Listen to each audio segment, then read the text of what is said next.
નમસ્કાર, લલકાર ન્યૂઝ સાથે હું વિરલ. બગદાણાની બબાલ જે એક વ્યક્તિને લઈને શરૂ થઈ હતી, આ બબાલે બે સમાજને સામસામે મૂકી દીધા છે. એક તરફ છે આહિર સમાજ અને બીજી તરફ છે કોળી સમાજ. કોળી સમાજે એક લડત ચલાવી, પોતાની એક લીગલ ટીમ બનાવી અને નવનીત બાલદિયાના જે માંગ હતી કે જે મુખ્ય આરોપીને જેલ હવાલે કરવામાં આવે, એ વસ્તુ થઈ. બીજી તરફ પોલીસની જે કામગીરી હતી એ ક્યાંક આશંકામાં હતી, તો કોળી સમાજે છેક સરકાર સુધી અવાજ પહોંચાડ્યો અને સરકારે એસઆઈટીની ટીમની રચના કરી. એસઆઈટીની ટીમનું ગઠન થતા ધડાધડ તપાસ શરૂ થઈ. તપાસનો ધમધમાટ શરૂ થયો. એસઆઈટીની રચના બાદ 3 થી 4 આરોપીઓ પકડાયા અને પછી કોર્ટમાં મુખ્ય આરોપીને રજૂ કરવામાં આવ્યો. કોળી સમાજ જેને મુખ્ય આરોપી ગણે છે એને કોર્ટ સુધી તો લઈ ગયા ને ત્યારબાદ જેલ હવાલે તો કરી દેવા, પરંતુ આ સમગ્ર માહોલની અંદર ને સમગ્ર મુદ્દામાં મુખ્ય વળાંક ત્યારે આવ્યો જ્યારે કોળી સમાજના આગેવાને એવું કહ્યું કે આ સમગ્ર મામલે સમાજમાં ફાટા પડાવવાનું કામ રાજ્યના એક મંત્રી કરે છે. આ રાજ્યના મંત્રીનું નામ છે જીતુભાઈ વાઘાણી. સમગ્ર મામલો આ વખતે પલટાયો અને ત્યારબાદ ફરી એક રાજકીય રંગ નવી રીતે ઉમેરાયો. આવો સાંભળીએ શું કહે છે આ કોળી સમાજના આગેવાન. ખૂબ સરસ વાત કરી છે. ત્યારે મને પણ એક વાત યાદ આવી છે કે કોળી સમાજનું માટે અત્યાચાર થયો ત્યારે સૌથી પહેલા કોળી સમાજમાં ભાગલા પાડવાનું કામ કર્યું હોય ને તો આ જીતુ વાઘાણી છે. જ્યારે લડત ચાલુ થઈ ને ત્યારે ભાઈ આપણે જસદણ વિશાળ ધારાસભ્ય, મારું નામ બોલવું એમનું, જસદણ વિશાળ ધારાસભ્ય છે કોળી સમાજના, એમનો ફોટો વાયરલ કર્યો. પછી આપણો દબંગ નેતા અને જેમને બીડું ઝડપ્યું, કોઈનામાં તેવડ નહોતી ત્યારે આ બીડું હીરા સોલંકીએ ઝડપ્યું, એનો ફોટો પણ વાયરલ કર્યો. સમાજમાં ભાગલા પાડવાનું કામ કરતો હોય તો આ જીતુ વાઘાણી છે અને તમારા સૌના મતથી છૂટાઈને જાય છે. આખા ગુજરાતના કોઈ સમાજને કોઈ હેરાન કરતું હોય ને તો આ જીતુ વાઘાણી છે. એ માત્ર ને માત્ર તમારા મતથી છૂટાઈને જાય છે ને એટલે, પણ તમે મત દેવાનું બંધ કરો તો ગુજરાતભરનો કોળી સમાજ આરામથી રહી શકશે.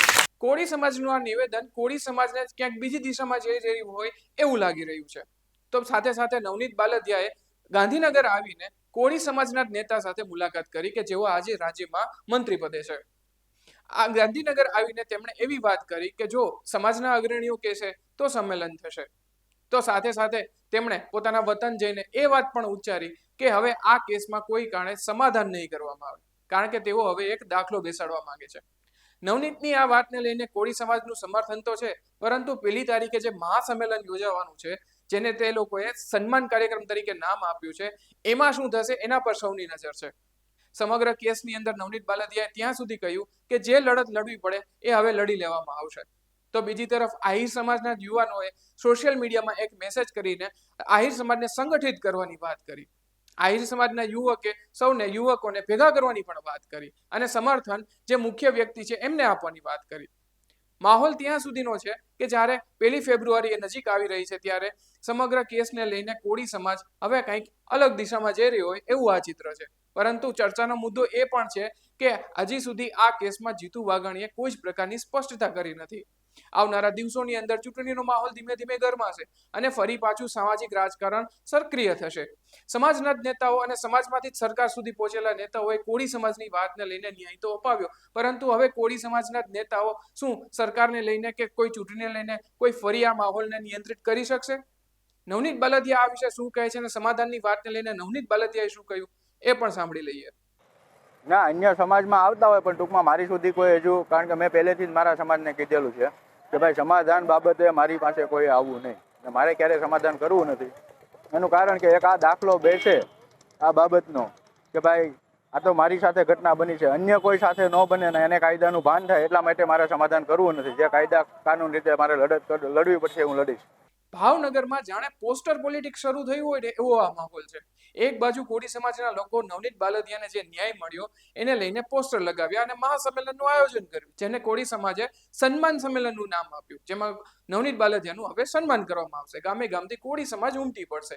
પરંતુ આ પોસ્ટર પોલિટિક્સની વાત ત્યાં આવીને અટકી જ્યારે આહિર સમાજના 2 યુવકોએ પોસ્ટરોને ફાડી નાખ્યા. તો બીજી તરફ કોળી સમાજના આગેવાનોએ આ ઘટનાની નોંધ લઈને યુદ્ધના ધોરણે પોલીસ કમ્પ્લેન કરી. પોલીસે ગંભીરતાથી લીધી અને 2 યુવકને પકડી પાડ્યા. પરંતુ જ્યારે કોળી સમાજના નેતાઓ લડી લેવાની વાત કરતા હોય અને કોળી સમાજને સંગઠિત કરવાના મુદ્દે જ્યારે પોતે આગળ પડતો ભાગ ભજવતા હોય તો એ વિશે શું કહે છે કોળી સમાજના બે કદાવર નેતાઓ એમને પણ સાંભળી લઈએ, જેમાં પરસોત્તમ સોલંકી અને હીરા સોલંકીનો પણ સમાવેશ થાય છે, જેઓ સમાજને સંગઠિત તો કરે છે પરંતુ હવે આ મુદ્દો ક્યાંક અલગ દિશામાં ફંટાઈ રહ્યો હોય એવા સ્પષ્ટ ચિત્ર છે. સાંભળીએ બંને નેતાઓ. ભાષણ તો બધા રાજકારણીઓ કરતા, બધા વાતો કરી અને ભાગી જતા હોય, પણ એમાંનો હું નથી. જરૂર પડે ને ત્યારે ધોકા દેવા પડે તો હું ધોકાઈ દઉં. મને કોઈ મર્યાદા આવતી નથી. હું કોઈ રાજકારણ કરતો નથી, રાજકારણ આવડતું નથી. હું દુઃખીને આમે દુઃખી, સુખીને આમે સુખી. એક માર ખાય છે, 8 મારે છે, પણ તોય કહું કે ભડના દીકરાએ કઈ માફી બીફી નથી માંગી હો. એ મર્દાનગીનું કામ છે, એક વાત સમજજો. મારવું અને માર ખાવું ને એ બે મર્દાનગીનું કામ છે. છેતરીને મારવાના પ્રયત્ન કર્યા, છેતરીને, અને વિડીયો બનાવીને એક દહેશત ઉભી કરવા માંગતા હતા. નહીં તો સ્વાભાવિક રીતે બને કેવું માર ખાવા વાળા હોય એના પરિવાર વાળા વિડીયો ઉતારી જાય. શું કામ? કે ભાઈ આ મારવા વાળો હતો. પણ આ લોકો તો પોતે મારે, પોતે વિડીયો બનાવે. એનું દુઃખ હતું મને મિત્રો, એ મને ખટકી ગયું હતું અહીંયા મગજમાં. મેં કીધું આવી દાદાગીરી સહન નહીં થાય. એ પછી કોઈ પણ હોય, એ પછી કોઈ પણ હોય, એવી દાદાગીરી નહીં. ને મિત્રો આવો તો કેટલાય નવનીતભાઈ પણ કેટલાય અવારનવાર ક્યારેક ક્યાંક બનતું હોય, પણ અમારા ધ્યાન ઉપર જ્યારે આ વાત આવી છે ને ત્યારે કોઈ દિવસ અમારા સોલંકી પરિવારે પાછી પાની નથી કરી. એક તરફ છે કોળી સમાજ અને બીજી તરફ છે આહિર સમાજ. બંને સમાજને લઈને ભાવનગરમાં જાણે એક સમાજ બે જ મંચ પર સામસામે હોય એવું લાગી રહ્યું છે. કોળી સમાજના નેતાઓ પોતાની માંગ પર સરકાર સુધી પહોંચ્યા, સમાજનું નેતૃત્વ કર્યું અને એસઆઈટીની રચના સુધી પહોંચ્યા. તો બીજી તરફ આહિર સમાજના લોકોએ એકઠા થવાની, ફરી સંગઠન કરવાની રજૂઆત કરી અને સમાજમાં એક સંદેશો પ્રસરાવ્યો કે હવે ભેગો થવાનો સમય છે. સમગ્ર માહોલને લઈને ભાવનગરનું વાતાવરણ રાજકીય રીતે અલગ અલગ રંગો દિવસે ને દિવસે બદલી રહ્યું છે. પરંતુ હવે જોવાનું એ છે આ સમગ્ર માહોલને નિયંત્રિત કરવાની દિશામાં જીતુ વાઘાણી હવે કયું પગલું લેવાના છે. એવો કયો આઈડિયા થશે કે જે આ સમગ્ર માહોલને ક્યાંક શાંત પાડી દેશે. આ સમગ્ર માહોલને લઈને આપનું શું માનવું છે કમેન્ટમાં અવશ્ય જણાવજો.